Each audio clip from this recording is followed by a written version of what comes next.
யாரையும் கம்பல் பண்ணிலாம் வாங்குங்கன்னு நான் சொல்லவே இல்ல. ஹாய் மக்களே! இது 15 டே சேலஞ்ச் டே 13. இன்னைக்கு பார்க்க போறது வந்து ஒரு 3 லேயர் நெக் பீஸ் தான். எப்படி இருக்குன்னு பார்த்துட்டு எனக்கு கமெண்ட் பண்ணுங்க. பிடிச்சிருந்துச்சுன்னா லைக் பண்ணிக்கோங்க.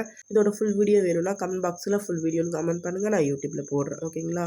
நேத்து ஒரு கஸ்டமர் வந்து சிஸ்டர் கலெக்ஷன்ஸ் அனுப்புங்க அப்படின்னு சொல்லி கேட்டிருந்தாங்க. நானும் ஓகேன்னு அவங்களுக்கு சென்ட் பண்ணியிருந்தேன். அவங்க பார்த்துட்டு என்னென்ன திங்ஸ் வேணும்னு சொல்லியிருந்தாங்க. அதுக்கு பில்லும் போட்டு குடுத்துட்டேன். பேமெண்ட் அப்புறமா சென்ட் பண்றேன்னு சொன்னாங்க. ஓகே சிஸ்டர் அப்படின்ட்டேன். அவங்க கேட்ட திங்ஸ் எல்லாம் எடுத்து வச்சு பிக் அனுப்ப முடியுமான்னு சொல்லி கேட்டிருந்தாங்க. நான் ஆஸ் யூசுவல் எல்லா கஸ்டமருக்குமே அவங்க ஆர்டர் பண்ண திங்ஸ் எல்லாம் நான் பேக்கிங் போடுறதுக்கு முன்னாடி ஒரு பிக் எடுத்து அவங்களுக்கு சென்ட் பண்ணிவிட்டு, அது அவங்க ஓகே சொன்னப்போ தான் நான் பார்சலே போடுவேன்.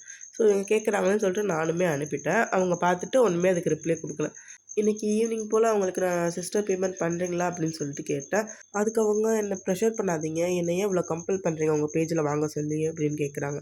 இதுவரைக்கும் என் பேஜ்ல வாங்குன கஸ்டமருக்கு தெரியும். நான் யாரையுமே ஃபோர்ஸ் பண்ணி என் பேஜ்ல தான் நீங்க வாங்கணும் அப்படிலாம் நான் சொன்னதும் கிடையாது. நீங்க இதுதான் வாங்கணும்னு ஃபோர்ஸ் பண்ணதும் கிடையாது. ஒரு பேஜ்ல போய் கலெக்ஷன் கேட்கறது வந்து தப்பு கிடையாது. பட் ஆனா பில்லிங் வரைக்கும் நீங்க போறீங்கங்கிற பட்சத்தில உங்களுக்கு வேணும்னா நீங்க வேணும்னு சொல்லிட்டு வாங்க. வேணாம்னா வேணாம்னு சொல்லிட்டு வாங்க.